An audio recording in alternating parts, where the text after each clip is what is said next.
Friggin' today's third. Everything is so jumbled this week. Yeah, I mean,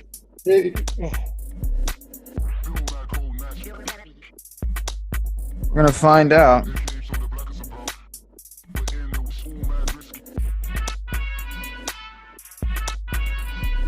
I can't taste.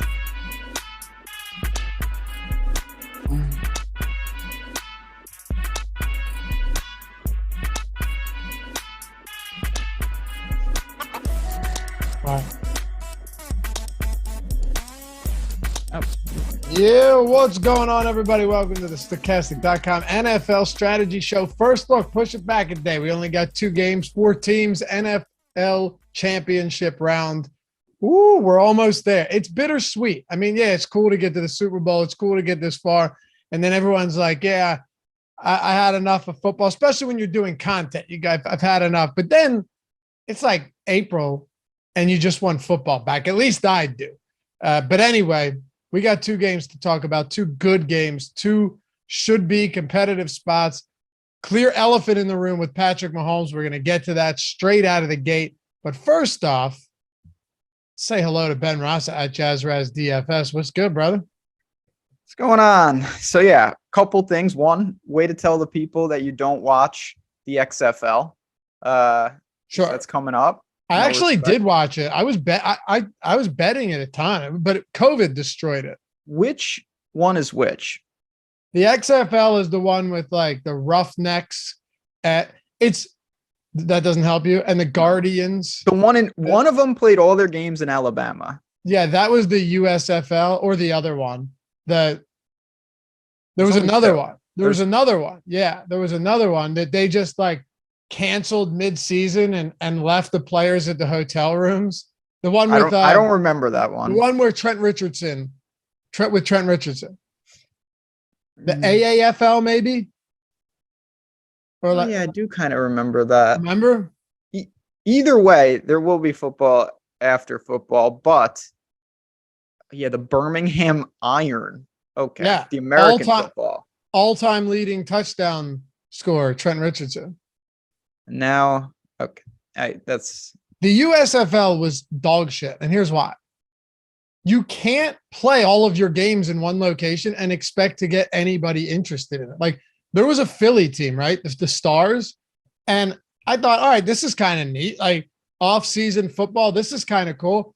A lot of my buddies live in South Philly, walking distance from the stadium, so like I'd go over there, Uber over. And then we'd walk to the stadium tailgate, buy like $15 tickets and watch a game, and have some drinks.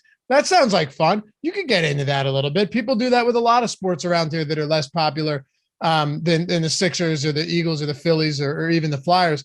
But like you look at what they did. How is anyone ever going to have any fandom or any investment in a team where every single game, like, yeah, okay, it's a Philly team, but it's not really a Philly team, right? They're just sticking a name on it.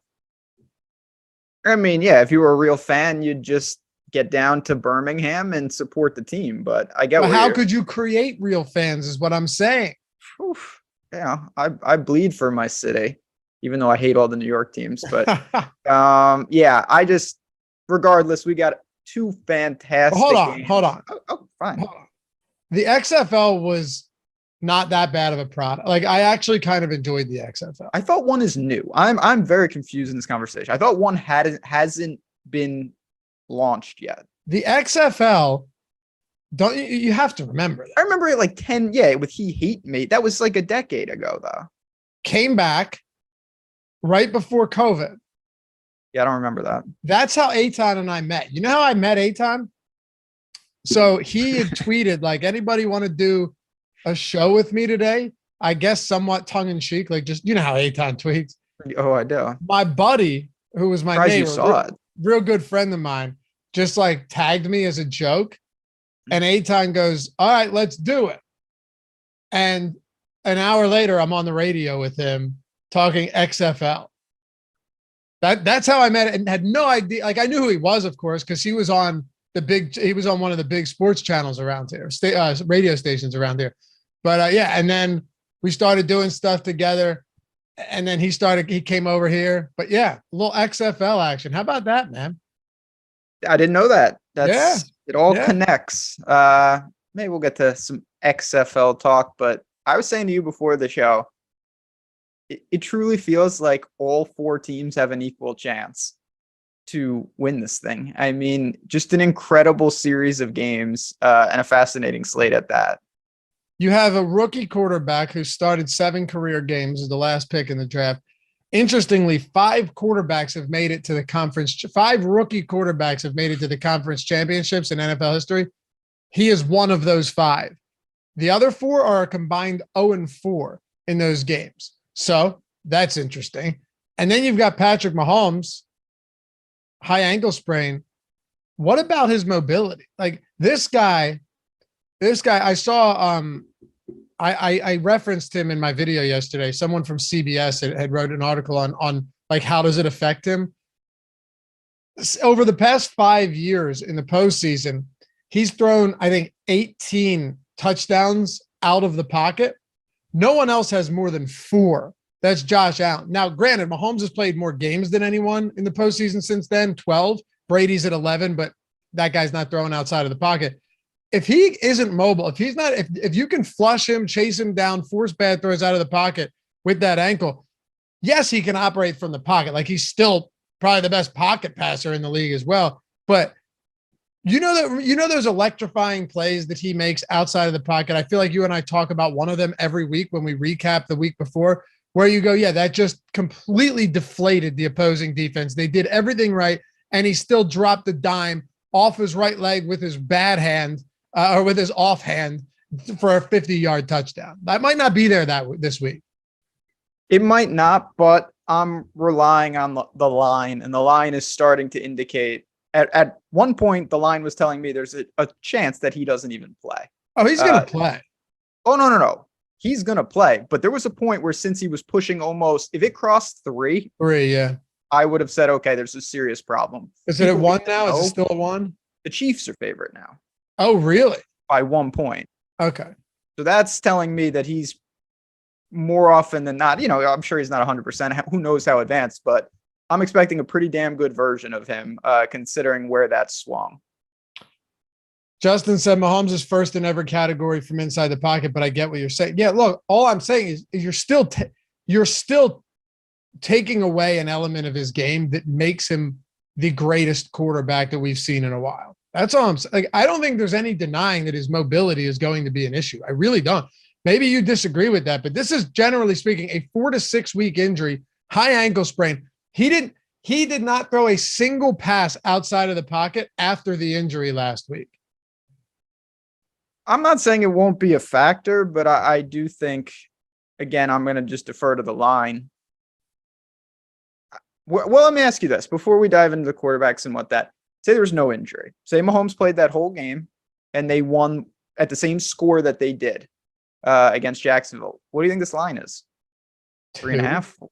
2. So then you're saying it's no factor. I'm saying that I don't necessarily have confidence in the line. Okay, so you I don't think anyone actually knows is what I'm saying. Okay. Like, just because he practiced yesterday and Reed said he's going to play, they've been saying all week that the plan was for him to play and the plan was for him to practice. So like, sure, it came to fruition yesterday. We don't know. How often do you see a guy go out there with that makes as much of a difference as Mahomes with a high ankle? Like we don't have a great sample on something like that. No, I just think for me, the line wouldn't, you're kind of using that as a gauge to how hurt he may potentially be, but he's going to be out there. It'll create a fascinating game theory aspect with the quarterbacks this week, because you mentioned Purdy and then you've got Hurts and Burrow to choose from. Again, just a very, very interesting dynamic. But another thing too, I also just think the Bengals are really, I have this as an even matchup if Mahomes is 100% healthy. So then to me, it would seem to reason that you would have some interest in possibly betting the Bengals as a dog here. Correct. Okay. I get that. As I said to you before the show, I'm about 2 years too late, but the Bengals are in fact good. They're awesome. They're very good. I learned that the hard way last week. Yeah. They haven't lost since October. Again, football, that's one thing I'll never understand. And maybe this is a me thing, chat. Offensive line, there'll be a team like, oh, their left tackle, he sprains his ankle. 30 sacks ensue. They can't even hike the ball. Then a team, it's like their top 24 linemen are all on injured reserve. They're using guys off the street. It's like, oh, the quarterback just has to throw it a little quicker, and it's no problem. That was crazy last week. Yeah, because they held up. They held up. But the defense too, right? Like just put them in really good spots. But even so, Mixon rushed for 105 yards. Mixon had 100 yards rushing. I mean, part of it was the Bills. I mean, the Bills got exposed, and I'm a Bills backer. But no doubt, since they've obviously had the Chiefs' number, and then building the teams, I wonder if Mahomes' ownership will be impacted because of this. I mean, a little, but I wonder by how much. It'll be interesting. Let's get into it. Quarterback position. Before we do, though, hit that thumbs up. Appreciate all you guys being with us today. Only 2 games, but it just always gets really unique because you can't just rule players out. You can't just say, I'm not touching this guy, can't play him. He's terrible. You really can't do that, especially. And even if you wanted to do that, good luck with the pricing, because some of these guys that you would want to avoid, Ben, you're talking about the salaries being so low now that you're almost forced into considering that. 2-game slates are similar showdown. They're kind of their own thing in my mind. I love them and I hate them. They're a frustrating way to build, but you mentioned some of the dynamics that you've got to do. You're going to be doing some weird things. You're going to be playing guys against your defenses, and raw points are so important with some of these guys up top. So the cool thing to me is you've got 4 quarterbacks. Even with only 4, you've got a pretty decent spread of Purdy to Burrow to the top 2 in terms of salary. There's a big gap there. Yeah. And bath salts you're talking about in chat, huh? Yeah, bath salts they'll get you. Do you do them often? Not often. No. Often. Okay. I worked at a drug and alcohol facility for over 6 years. Some of the craziest stories were the intakes that we would get from that. We had one kid, I worked at a juvenile, it was 14, 18, residential, so 24/7. And he came in, he was found naked on his roof with a knife because he thought his dad was a vampire trying to kill him. And the culprit, bath salts. Always it. Any story that ends with a roof and vampires in the same sentence, you can go right to bath salts. Absolutely. Naked with the knife too. I mean, it was out of control. Those and the K2, that spice was getting to people as well. Gotcha. Times are changing, man. I'm so fortunate to have gotten out of it when I did, because back in my day, it was the simple stuff. Crocodile. No, dude, that stuff is insane. That's in the next tier. That stuff is wild. But yeah, hey, look, to each his own, I suppose. Just stay the fuck away from me. Subscribe to the channel. Leave a comment down below. Ben and I always try and read and respond. At the very least, read all of them. And if you're listening in podcast form, hey, leave a rating, a review. Subscribe to the pod. Tell your friends. All that good stuff helps us a ton, and we appreciate you guys for it. All right, let's go. Quarterback. Hurts is my top quarterback this week, even though he's facing the San Francisco defense.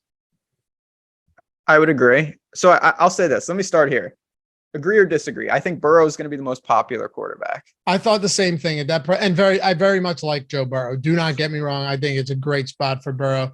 If Mahomes is this game could absolutely shoot out. Love Burrow. Maybe I'm a little bit too confident in Jalen Hurts here. The rushing upside, the offensive line, and the weapons in the passing game, I think on a slate like this, where it's very possible that no quarterback drops a 30 fantasy point game, I think the floor is really important here as well. Also, the fact that no quarterback is insanely overpriced. I don't want to discount how important the floor is either. Does that make sense? Oh, no, absolutely. Again, we're down to only 4 quarterbacks, and one is Brock Purdy, and I hate to single him out, but we don't really still know a lot about him in some iterations. So with Hurts' rushing upside, Mahomes' rushing upside, if one thing is going to be impacted, it would be that. Burrow's been moving a little more, but he's not really a rushing threat. Hurts has a chance, to separate himself and put him, 2 touchdowns worth of passing stats ahead of everyone before the slate even starts. So I would go Hurts 1, Burrow 2, Mahomes 3, and Brock Purdy 4. Okay. Who'd you put 3? Mahomes. Is that because you worry about the injury though? No. Okay. That's interesting then that you would put Burrow 1 or Hurts 1? I'm sorry. I was trying to. Hurts 1. So Burrow you would 2. put Hurts 1, Mahomes 3, even though you're not worried about the Mahomes injury. Talk me through that one. Yeah, I mean, I think partially, again, it's price point.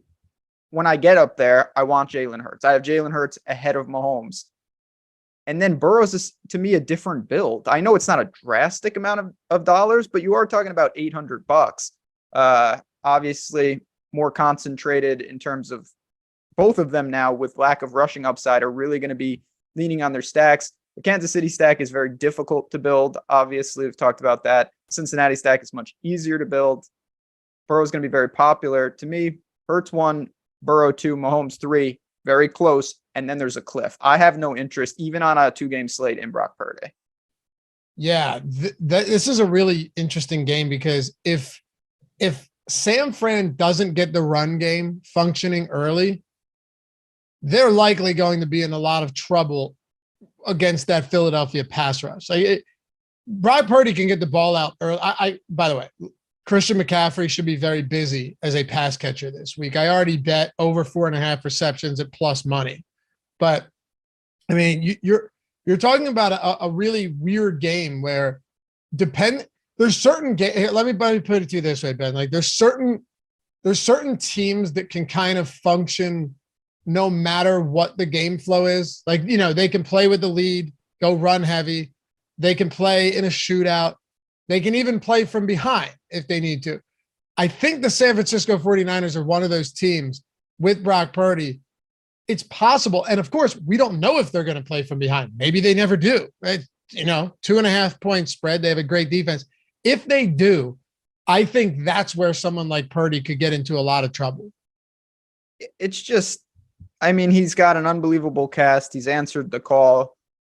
He was in Seattle, sure, but this is a tough environment. I'm not saying that I think the Eagles are going to roll them. And if I did, that would mean run to the window and bet the Niners because I've had no pulse on these NFL playoffs. But I do think that the game plan for the other 3 quarterbacks is heavily, they're so correlated to how they play if their team wins.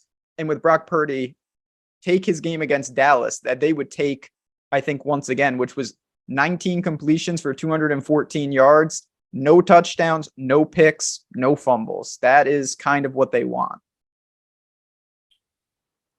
What stack do you like the most? Cincinnati's. Okay. Because Hurts can get there 2 different ways. That's the thing. He's my favorite quarterback. But as we saw, and kind of in both directions in the game against the Giants, like Hurts isn't as correlated to his receivers. And A.J. Brown didn't even have a big day. And Hurts didn't ultimately even tap into his ceiling because they ran the ball so often. You think Dak Prescott is back in Dallas next year? Yeah. Yeah. What are the other options? I don't know. Some rumors that they were making some calls about Wentz, which would be hilarious.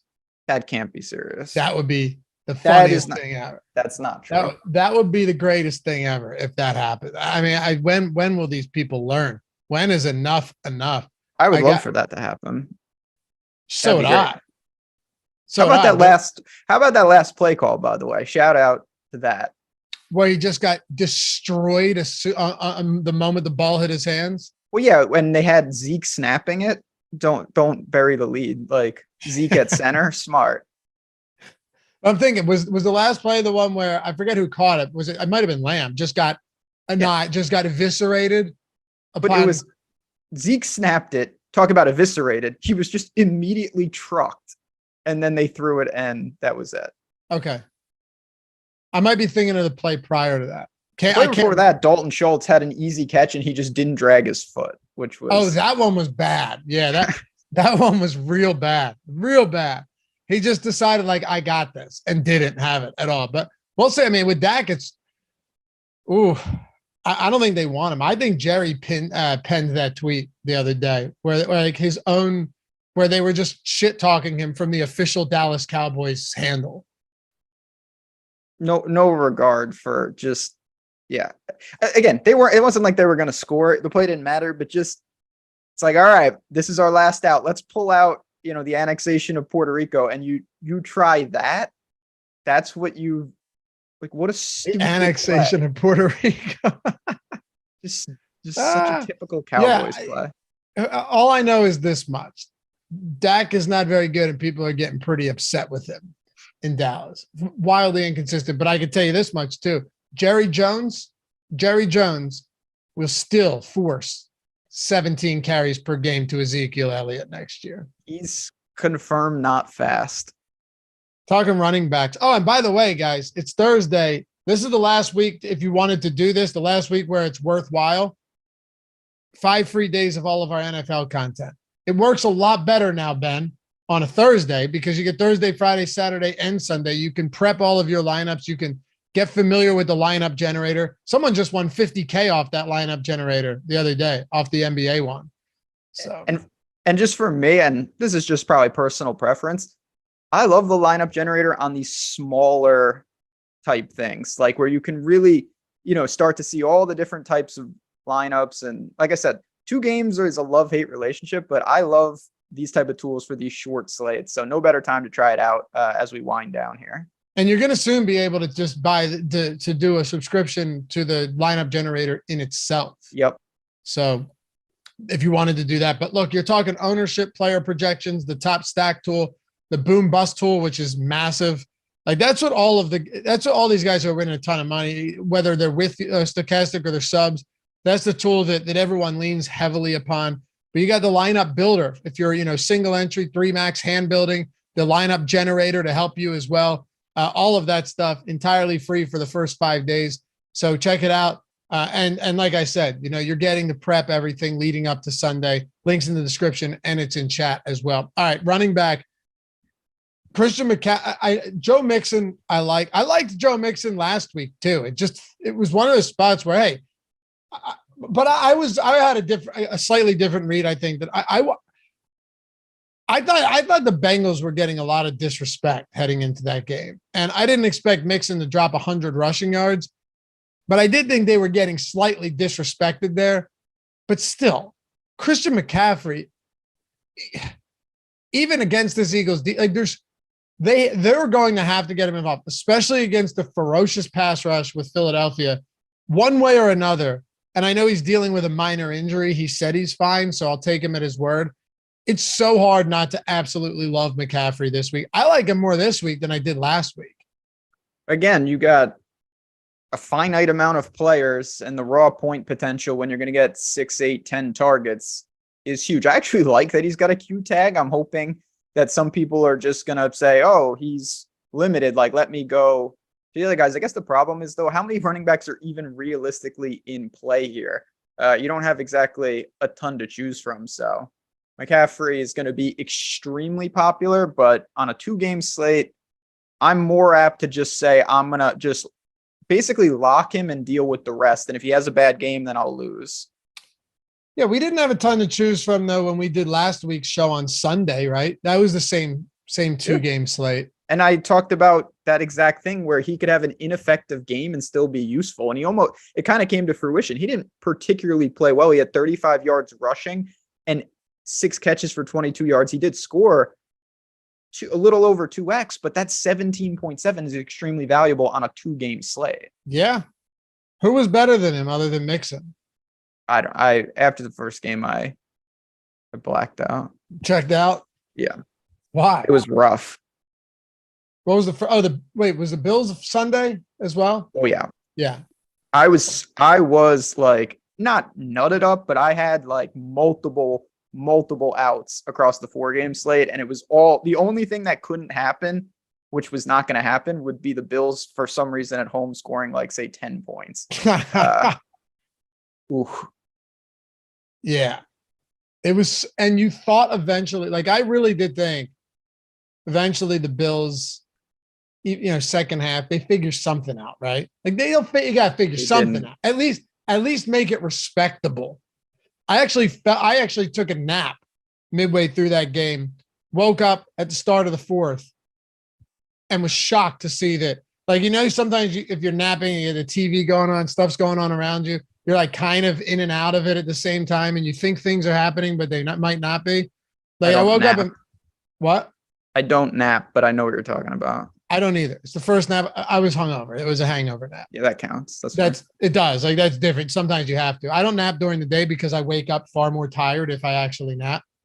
They don't help. No. Although some people say like a 15, 20-minute nap is the way. But if I close my eyes and my timer goes off after 20 minutes, I'm setting it back another 20, another 30, and I just won't get up. Yeah, I don't.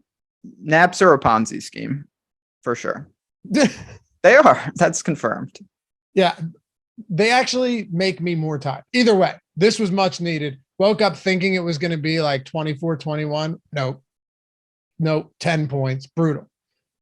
But I digress. McCaffrey, Mixon against Kansas City.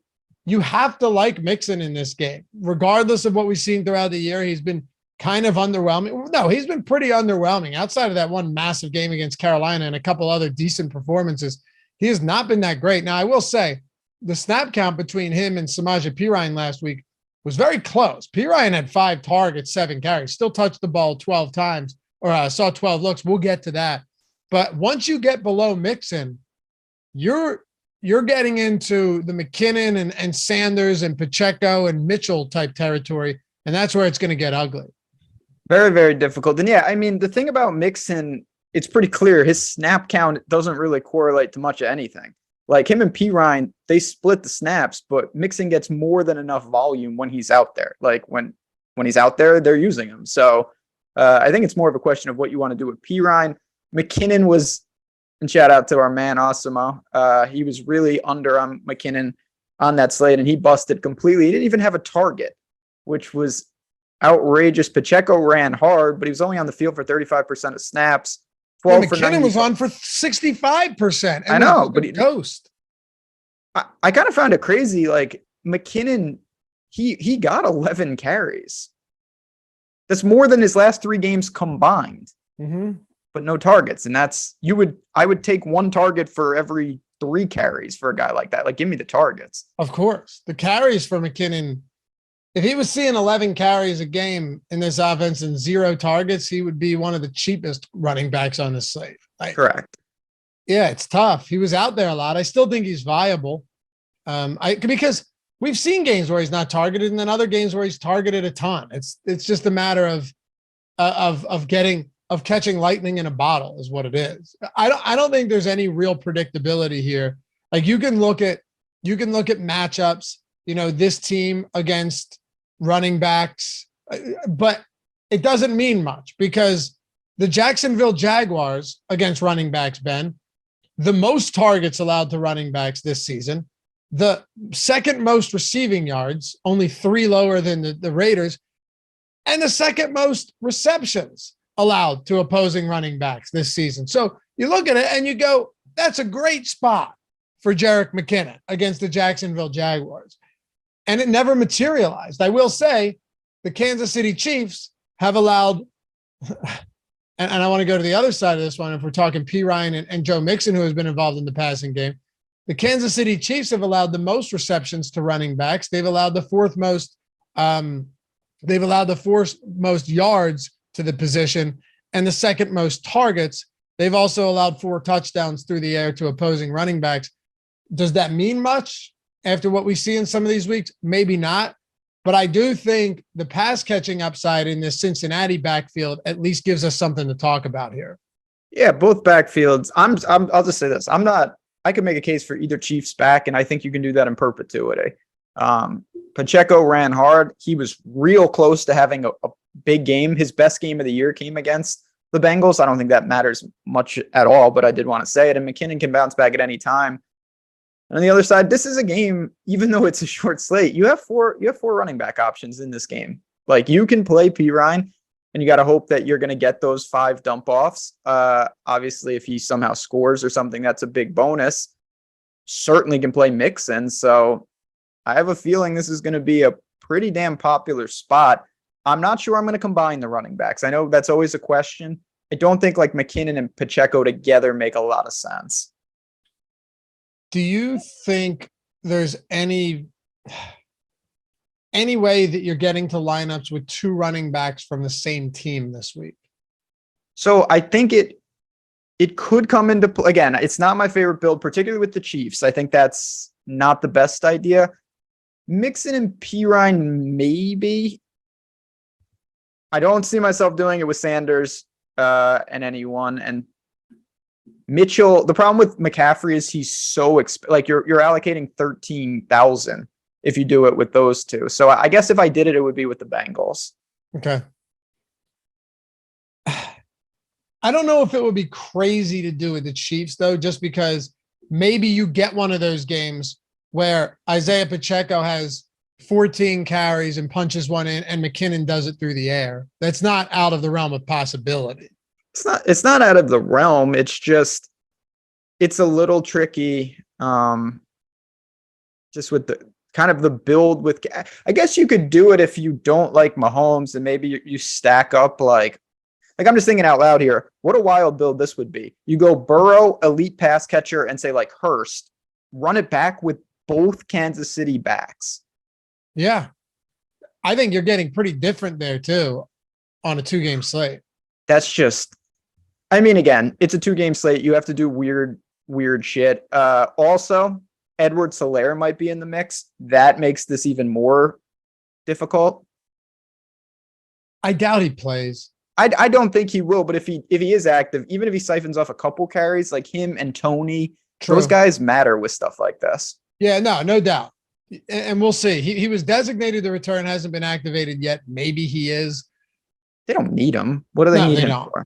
But at least he's not that good. At least Pacheco and McKinnon can function in different capacities, right? Like at least they can it's possible. And again, we're just thinking out loud here. I didn't even think about this until I asked you the question. So I'm just, like you said, we're just thinking out loud here. Could McKinnon have like a 7 reception, 70-yard, and a touchdown game?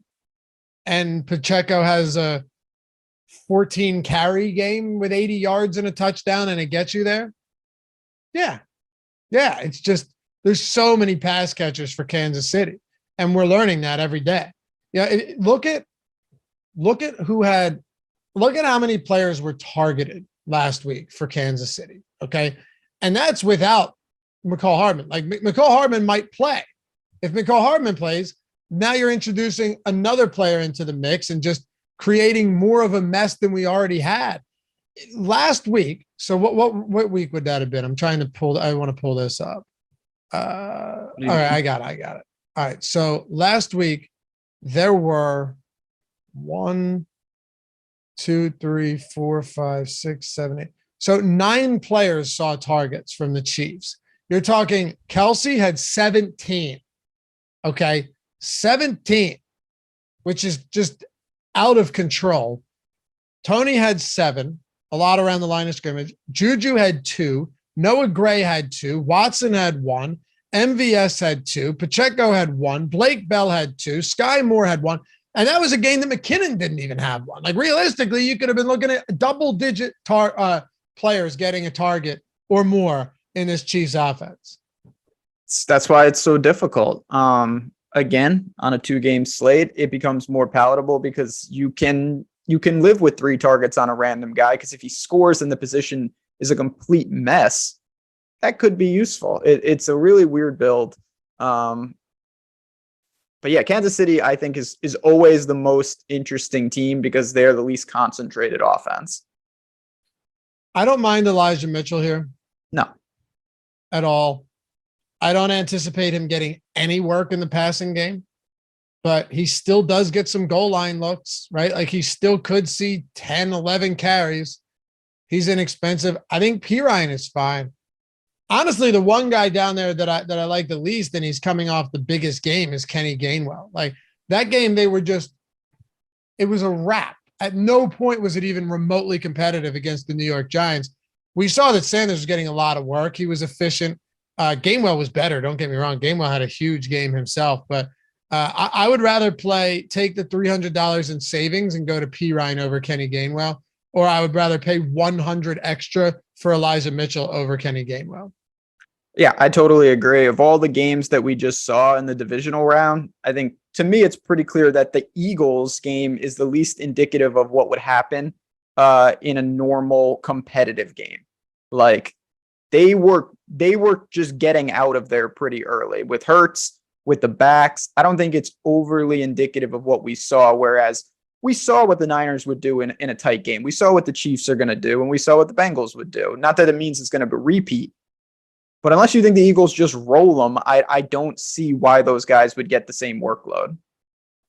What about, and I have to ask you this last one because it makes sense. It's funny. You would think that these 2-game slates take little time to talk about, but they don't because no one's really out of the equation. Last guy, what about Miles Sanders? I like Miles Sanders just because he's going to get some work. He's explosive, so you don't need efficiency. It's turning into a decimal back, which is shocking. But yeah, I think you have to consider him. He's not my favorite play. I'd rather play the Kansas City backs, Mixon and McCaffrey. Okay. Talk some wide receivers here. Let's talk some wide receivers. Let's do it. Before we do, Prize Picks, baby. Where else are you getting the $100 first match deposit bonus and getting a free month of Stokastic Plus Platinum? I mean, if you were looking at the 5 free days and going like, yeah, but there's not a ton of football left. I'd like to check out other sports. Well, if Prize Picks is available in your state, you're getting first match deposit up to $100 and everything on our site, $120 value for the month, full month, no strings attached whatsoever, including our premium Discord. You're talking football, basketball, hockey, MMA, PGA, power slap. I'm kidding. When do you think we'll have that though? Hopefully never. Don't get me started on that. Not a fan? No, that's just stupid. And I really have become a fan of MMA too. I was at the barbershop yesterday and a couple of guys were telling me about it. And I'm thinking like, I'm surprised they even televise it. It's over the top. It's crazy, right? It really is. Like I would be in favor of it. Like most things for me, as if it was like an punishment. Yeah, well, a punishment, or it was just a social experiment to everyone that watches that or participates is rounded up and exiled. Like I'd be fine with that. It's just over the top. Let's not get crazy, people. I'm surprised that when you said exiled, I heard X and I thought isled. I thought acuted was coming. No. Okay, so just exiled. Exiled. It's crazy. But in all seriousness, Ben, I think we have tools for essentially any any site that has contests out there. I'm pretty sure we have tools, projections, ownership, content for all of them. Yeah, we absolutely do. And there's a lot of sites, as we talk all the time, you can mine the value. And if you've got tools like we do, it saves you so much time. You quickly identify those edges, build up your bankroll. It doesn't mean that you have to abandon the chase for the $1 million prize. It just means why not get a little other exposure to some of these sites and get our tools. Not as crazy as Jeopardy and Sharks. That's a fair comment. I'd agree with that. Or lava. But yeah, Prize Picks is sweet too. All you're doing is building lineups on other, books that might be considered a parlay, except in this case, there's no juice on either side. You're just taking the over or the under, right? And in doing so, you're putting him into a, say, 4, 5, 6 player lineup, can mix as many sports as you want. And there's 1,000 sports they have with 1 million different props. That's slight hyperbole, but I'm telling you, they have props that other books don't even have. And if you hit great. What's that? That's great. Like that's what you want. I know, because they're going to be softer as well. You're getting, if you hit 5 of 5, you 10x. If you hit 6 of 6, you 25x. But the best part, I really do believe this is the best part about all of it. Outside of the fact that you're getting all of our tools for free just by using that link in the description and in the chat. Takes a second to sign up, deposit $10 or more. I think the best part is if you hit 4 of 5, right? You hit 4 of 5, you still 2x. Other books, you hit 4 of 5, you're done. You're toast. Goodbye. Good night. If you hit 3 of 5, you still make money back. So you can sustain a bankroll, but also put yourself in a position to win a lot of money in doing so. So check it out. If you haven't yet, Prize Picks, link in the description and in chat. best way to scratch that itch too, if you're in non-legal betting states, make some money and get all of our tools and the Discord for free for the first month, including the lineup generator. So check that out. Link in the description and in the chat. Prize Picks, sponsor of the Strategy Show. All right. Wide receiver. Is Jamar Chase your number one this week? I think he is. It's, again, my favorite stack. Like most, I expect to be Cincinnati.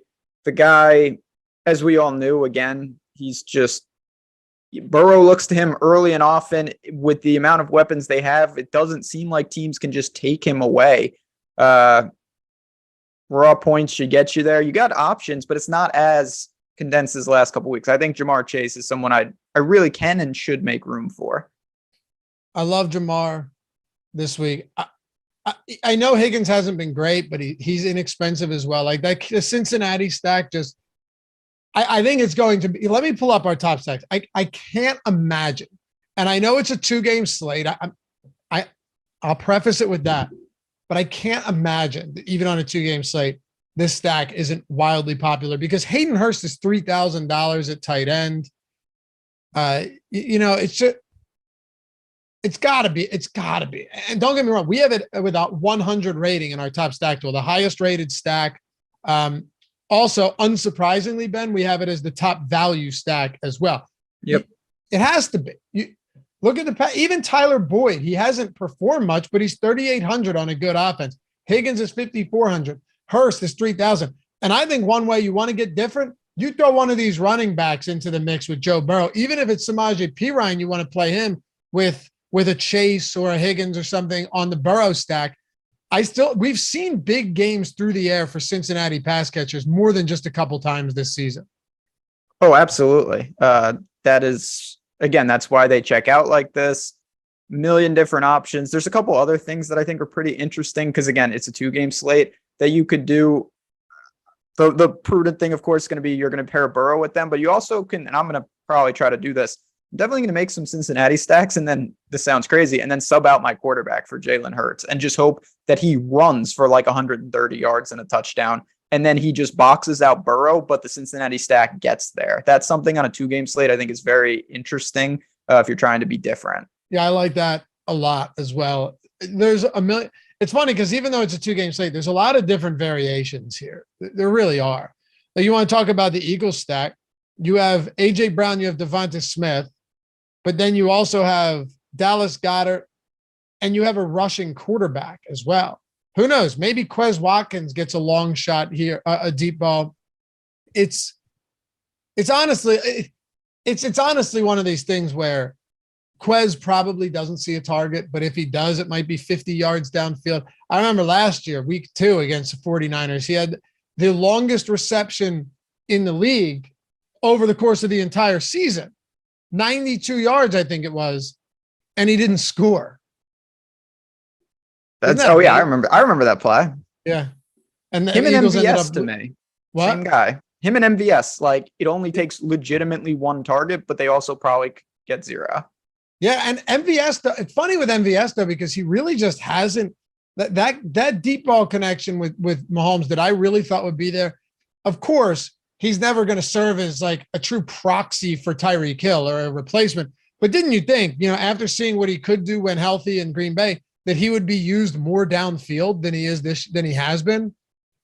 A lot of things I thought would be different with Kansas City. Not about they just know what they're doing, and MVS certainly doesn't have a steady role, but he's still he's got the longest like average catch. When he catches the ball, it's something good. It's just that doesn't always happen. Deebo Samuel, we have him at 37% right now. It's an interesting number heading into this game against the Eagles. Yeah, he's another one. He's sporting a Q tag that I don't think means much of anything. He'll be good to go. Price is super appealing. And we kind of saw the best of both worlds with Deebo. Seattle, explosive 74-yard touchdown, gets the bonus, crushes. Against Dallas, similar workload, just didn't have that explosive play, not the best value out there. So I'm very comfortable with him. If you don't go to McCaffrey, I think you're really going to look at him, but you can also have both of them in the lineup, and I still don't even think you need Purdy per se. Good question from Brandon Smith. And it's actually something you talked about last week. Would you go full out onslaught on some of these teams, or all in on one game and hope the other underwhelms? Yeah, I think that's a real good strategy, particularly when games are super competitive like this, because logically it's supposed to be competitive. Like if you have a 14-point spread, there's going to be a lot of people that say, oh, this team, I'm going full onslaught. Who the hell thinks that one of these teams is going to win by 30 plus points? It's doubtful, but it could happen. It absolutely could happen. And then you will have a unique build. And I've talked about this for a long time with 2-game slates. You really have to toe that line between being stupid and being different. And there's a lot of ways to do it, more on lineup construction than being like, I'm going to play Ronald Jones because no one's going to play him, and I'll be different if he happens to score on his one carry. I think that's not the way to do it. It's build differently within logical players. Yeah, Ronald Jones scores once on one guy and still only has 7 fantasy points. Yeah, that's the Boston Scott. Yeah, exactly. I'm also looking at possibilities of like a Hurts Brown or Hurts Smith, and then maybe a Miles Sanders in there as well. You know, when you have these good defenses that you're going up against, what's the likelihood that the Eagles just pick them apart through one or the other phases of the game? Maybe it's a more controlled effort, more balanced effort, and Sanders has 80 and a score, and that's enough to get you there at that price, which it definitely could be. I think you would agree that like 14 fantasy points, 15 on this slate from a 5K running back is doable. Hurts has the rushing upside as well. AJ Brown, maybe Devontae Smith or something like that. Hell, maybe even a Dallas Goedert at his discounted price. But I'm just trying to think through ways that make sense. Like you said, and I say it all the time too, like there's a difference between being contrarian and just being outright dumb. Yeah. And being like, man, I got so many low-owned plays in this lineup, which never had a chance from the beginning.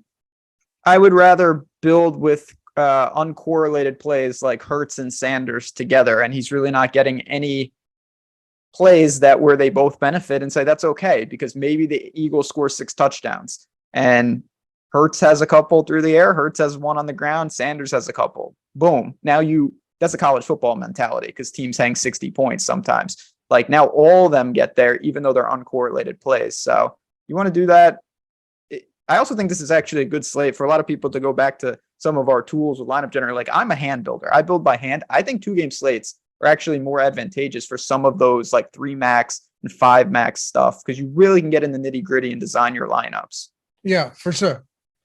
Yeah, I don't disagree at all. And you're going to have to get a little bit different regardless on a slate like this. You have to. And when there's less fantasy points to go around, that's when I don't mind doing things that might at times look negatively correlated.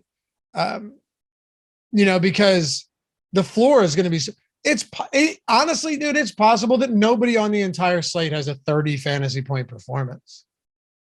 Which again, that just leans more and more to raw points to me. Like, cause then like a guy like McCaffrey, if he gets 19, 21, something like that, it really could still be super useful if the winning score is that low.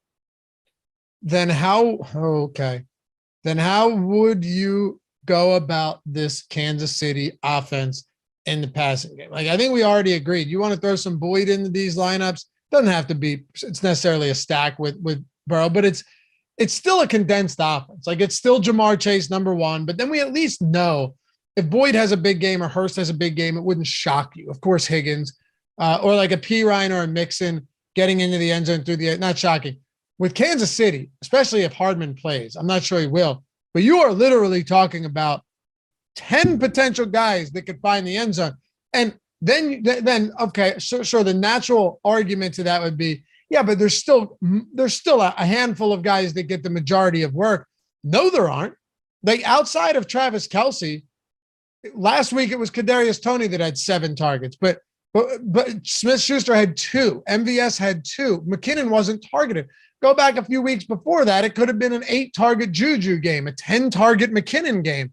I think the only real constant here is that, especially with Mahomes dealing with his injury, that Travis Kelce is going to get peppered again. I would agree. I mean, it's not the most glamorous analysis, but you'd probably be pretty good going to Kansas City, looking at the game log, seeing who take Kelsey out of it, seeing who had the most targets the previous week, and then putting them at the bottom of the priority list, and whoever was out there and didn't, put them at the top. And that would have served you well with McKinnon, with Tony, with a lot of these guys. There's not a lot of rhyme of reason. They all have upside. They all have no floors. I don't think there's a way to decipher, to be honest. I think you just have to mix and match appropriately and just know that you're trying to get lucky with a team that chameleons themselves each week.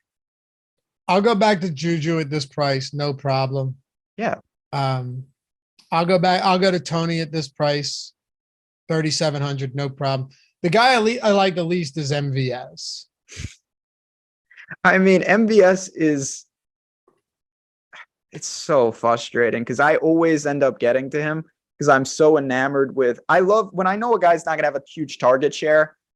It's like, okay, well, he needs to have a home run ability, and he does, but it seems to not come to fruition. When you say you don't like MVS, I would assume you still have him ahead of like Sky, Moore, and Watson, right? Or do you not?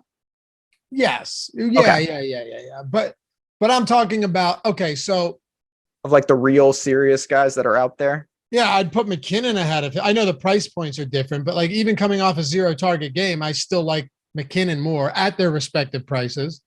Kelsey, Tony, Juju. Yeah. Wouldn't be surprised if Noah Gray has more targets than MVS at this point. I mean, Noah Gray coming off playing 54% of snaps last game. He's not excited. Actually, what do you want to try? Do you have anything else for tight end or for wide receivers before we go to tight ends here? Let me ask you that. Not really. Okay. I'm just trying to think, are there any other pass catchers? Are there any other wide receivers that make some sense, or have we are we tapped dry? I mean, a guy like Trenton Irwin on the Bengals could be in a lineup, but I think that that's probably more the exception to the rule. Okay. Then let's keep it moving before we wrap this one up. And always appreciate you guys hanging with us all season long. This is probably the last first look we'll do. I don't know. Maybe we'll do one for the Super Bowl. I'm just not sure when it's going to. I'm sure we will. Sure we will. But hit that thumbs up, subscribe to the channel. I know most of you guys already have. Appreciate it for sure. And also 2 free months of Stokastic Plus Platinum.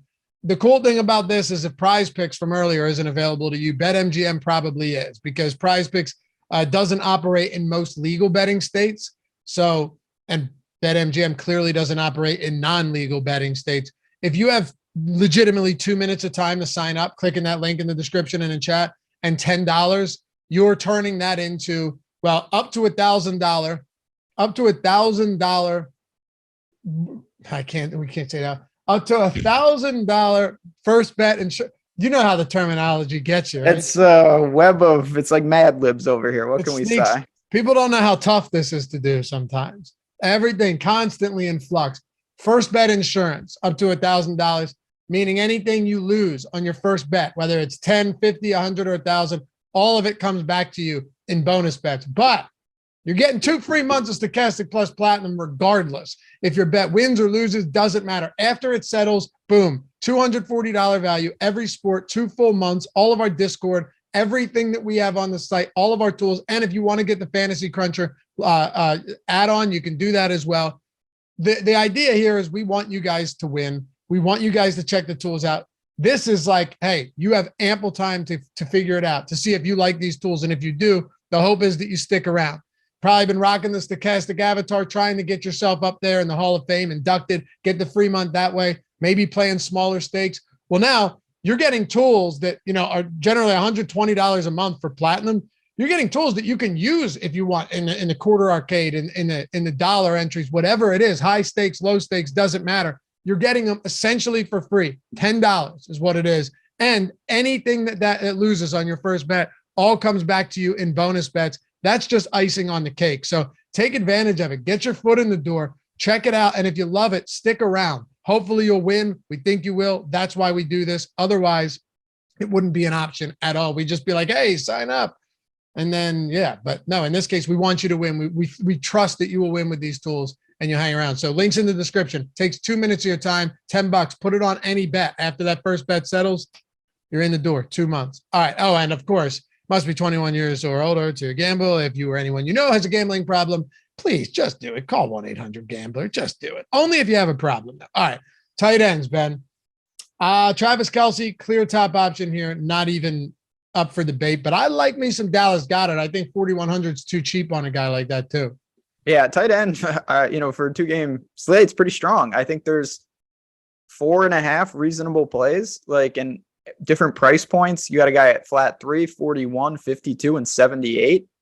Sign me up for double tight ends. I have a feeling you're going to see a lot of Kelce Hurst combos. It's an easy build. You're probably attaching to Burrow stack. I'm a little wary of that. Not to say I won't do it at all, but I have a feeling that's going to be a super common build.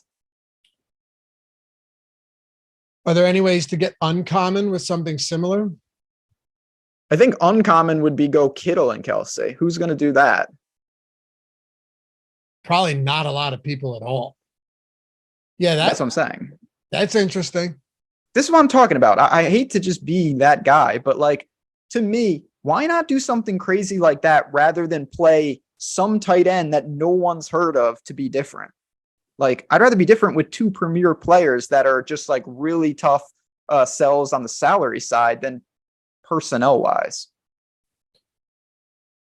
I think Hayden Hurst, and I agree with you, but I think Hayden Hurst at 3K is just very obviously a good option here. Goddard, Kelce, Hurst. I don't even want to get too far into the weeds with this. The only other thing I would say is that Noah Gray, and I hadn't looked at ownership. I'm looking at it now, but when I was just doing some preliminary research on this, Noah Gray at 4%, somebody that's going to be on the field. I'm not saying he's going to be running, 1,000 routes, but he ran 20 routes last week in the divisional round. He was targeted twice. Once in a while, he'll get a look inside the 10. I don't think that's the most insane thing ever, just because he's 2,500. He's dirt cheap. Of course, Hayden Hurst is the better option at only $500.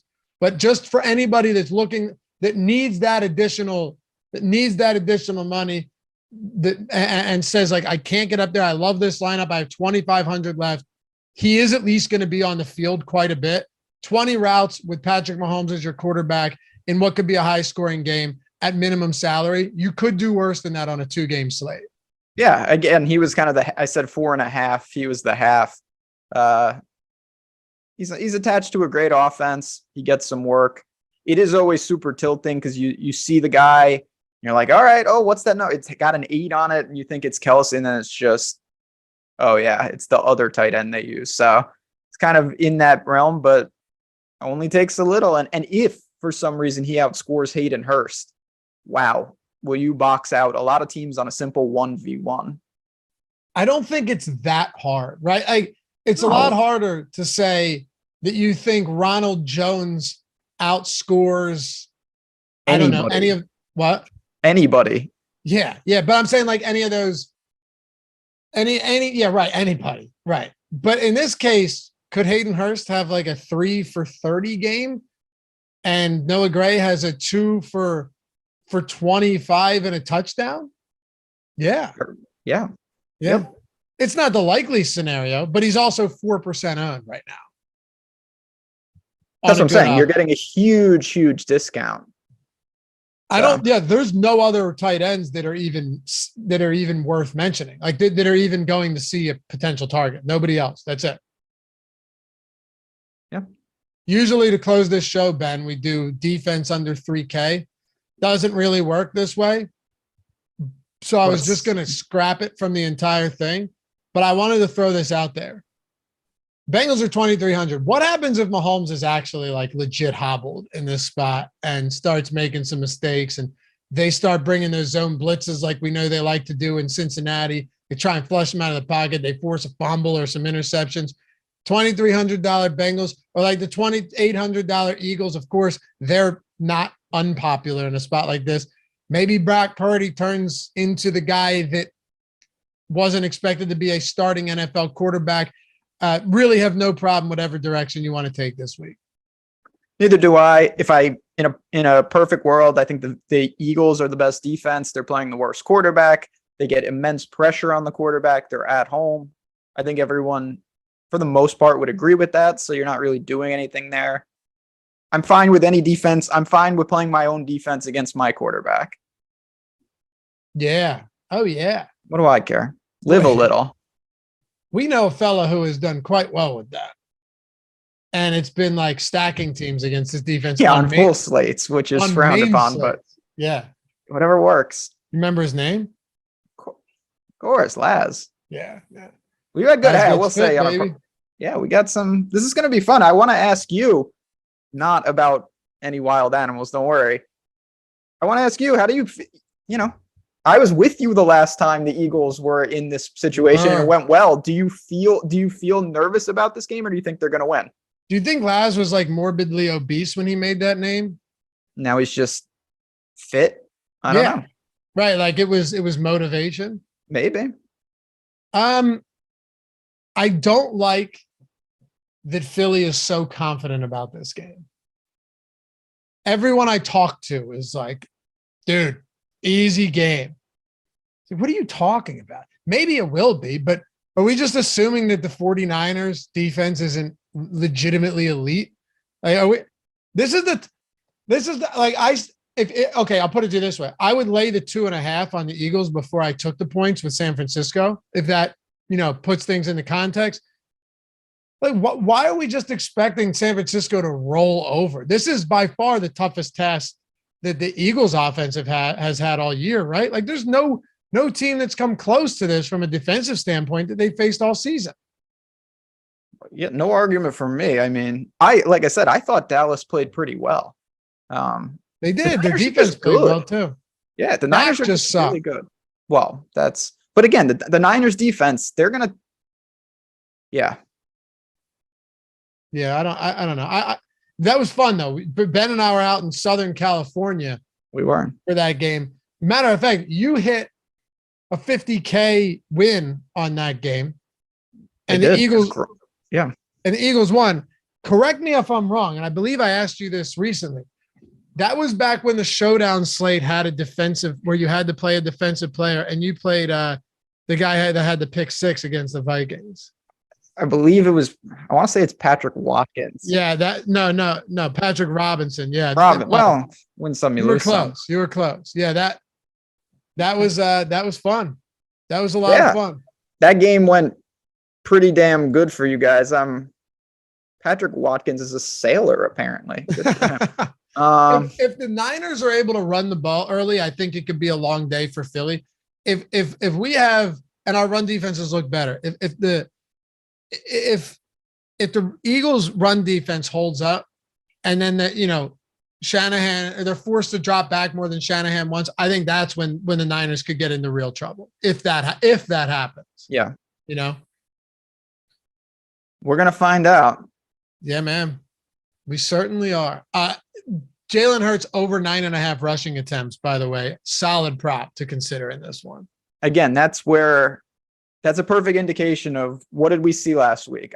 I personally think we saw them gear down because it was the Giants, not because of Hurts limitations. I agree. And he still registered 9 rushing attempts in that game. But it could have been 15 if they needed it. That's what I mean. Yeah. I agree with you. Will more in a spot like this. That Christian McCaffrey as well, over 4.5 receptions. That's still plus money. I think he could get peppered in this game. You have any spots you're betting? We're sending people over to BetMGM. Why not give them some bets that we like to use as they're getting the bets back anyway. If they lose, they're getting the 2 free months. It doesn't matter, but it's always fun to sweat something with the boys.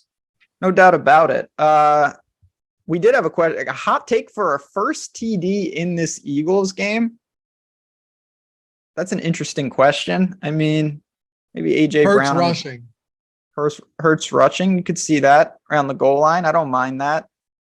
Yeah, they're tough. Like I said, they're really tough games. Of the 2 games, I think the Eagles game is the better game to bet. I like the under, and I like the Eagles in the game. I think that the Niners could struggle a little bit to score.